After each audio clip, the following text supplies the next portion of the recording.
கர்த்தருக்கு பிரியமானவர்களே, இன்றைக்கும் ஆண்டவரிடத்தில் புலம்பிக் கொண்டிருக்கிறீர்களோ? ஆண்டவரே, என்னுடைய வழி உமக்கு மறைந்து போய்விட்டதோ? நான் படுகிற கஷ்டங்களை நீர் கவனிக்கவில்லையோ? நியாயத்தை நீர் பார்க்கவில்லையோ என்ற கேள்வியோடு ஒருவேளை அமர்ந்து இந்த நாள் தியானத்தை நீங்கள் தியானித்துக் கொண்டிருக்கலாம். இன்றைக்கு ஆண்டவர் உங்களோடு பேசவிருக்கிற வார்த்தை என்ன தெரியுமா? ஏசாயா 40 அதிகாரம் 27 யாக்கோபே, இஸ்ரவேலே, என் வழி கர்த்தருக்கு மறைவாயிற்று என்றும் என் நியாயம் என் தேவனிடத்தில் எட்டாமல் போகிறது என்றும் நீ சொல்வானேன். எனக்கு பிரியமான தேவ பிள்ளைகளே, இந்த வார்த்தையின் பின்னணியை நாம் கவனிக்க வேண்டியது அவசியம். இந்த அதிகாரத்தில் தீர்க்கதரிசி இஸ்ரவேல் ஜனங்கள் மன சோர்வில் இருக்கிற சமயத்தில் ஆறுதலாய் சொல்லுகிற வார்த்தை தான் இது.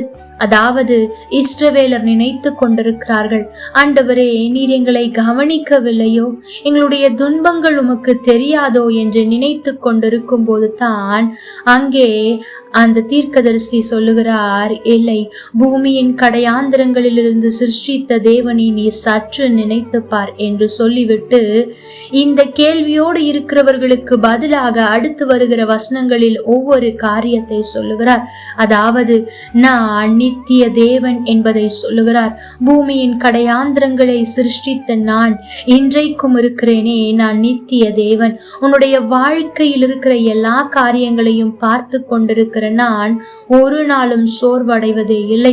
உன்னுடைய காரியத்திலும் ஒருவேளை நீ அதிகம் செபித்து சோர்ந்து போயிருக்கலாம், கண்ணீர் வடித்து சோர்ந்து போயிருக்கலாம். இதற்கு மேல் எனக்கு பலன் இல்லையே ஆண்டவரே, இதற்கு மேல் நான் நிற்பதற்கு கூட என்னால் முடியவில்லையே, நான் இவ்வளவு வேதனைகளை அனுபவித்துக் கொண்டிருக்கிறேனே, இது உமக்கு தெரியவில்லையா? உம்முடைய கண்களுக்கு மறைக்கப்பட்டு போயிற்றா? இவ்வளவு கதறுகிறேனே, இவ்வளவு செபிக்கிறேனே, ஒரு மாற்றமும் இல்லையே என்று அழுகையோடும் கண்ணீரோடும் அமர்ந்திருக்கிற உங்களை பார்த்து ஆண்டவர் சொல்லுகிறார், எனக்கு பிரியமான மகனே, மகளே, நீ கஷ்டத்தின் பாதையில் வந்து சோர்ந்து போய்விட்டாய் என்று தெரியும். ஆனால் நான் சோர்ந்து போகிறவர் அல்ல, நான் இலைப்படைகிறவரும் அல்ல. உன்னுடைய வாழ்க்கையில் நான் சொன்ன காரியத்தை செய்யும் வரை ஓயாமல் நான் உனக்காக காரியங்களை செய்கிறவர் என்று ஆண்டவர் சொல்லுகிறார். அது மாத்திரம் அல்ல, நீ கேள்வி கேட்கிறாய் அல்லவா, நான் படுகிற வேதனை கண்ணீர் அவருக்கு தெரியவில்லையா என்று. இல்லை, அவர் சொல்லுகிறார், அவர் சகலத்தையும் அறிந்தவர். எனக்கு பிரியமான தேவ பிள்ளைகளே, சில நேரத்தில் தேவன் அமைதியாக இருப்பதை போல தோற்றலாம், ஆனால் அவர் ஒருபோதும் நம்மை மறந்து விட மாட்டார். அவனுடைய தாய் தகப்பன்மார், நாம் நேசித்தவர்கள் நம்மை மறந்து போகலாம், ஆனால் அவர் நம்மை ஒருபோதும் மறக்கவே மாட்டார். நம்முடைய நிலைமையை அவரை போல புரிந்து கொள்வதற்கு யாரும் இருக்கவே முடியாது. ஒருவேளை நீங்கள் அநேகரிடத்தில் உங்களுடைய நிலைமையை புரிய முயற்சிக்க செய்து தோல்வியை மட்டும் நீங்கள் பார்த்திருக்கலாம். நீங்கள் விலக்கி சொன்னவர்கள் கூட உங்களை புரியாமல் இருக்கலாம், ஆனால் நீங்கள் விளக்காமலேயே உங்களை நன்கு புரிந்து கொள்ளுகிற உன்னதமான தெய்வத்தை நீங்கள் ஆராதித்துக் கொண்டிருக்கிறீர்கள். உங்களுடைய நிலைமை அவருக்கு மாத்திரம்தான் முழுமையாக தெரியும். அவர் சரியான நேரத்தில் நிச்சயம் செயல்படுவார். உங்களுக்காக அவர் இறங்கி வந்து பெரிய காரியத்தை செய்வது நிச்சயம்.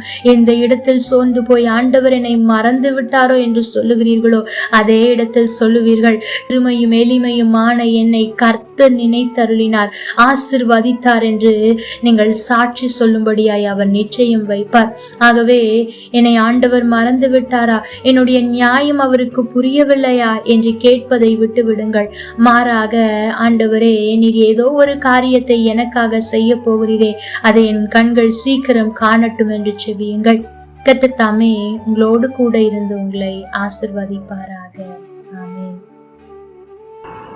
லைக் பண்ணுங்க, ஷேர் பண்ணுங்க, கமெண்ட் பண்ணுங்க.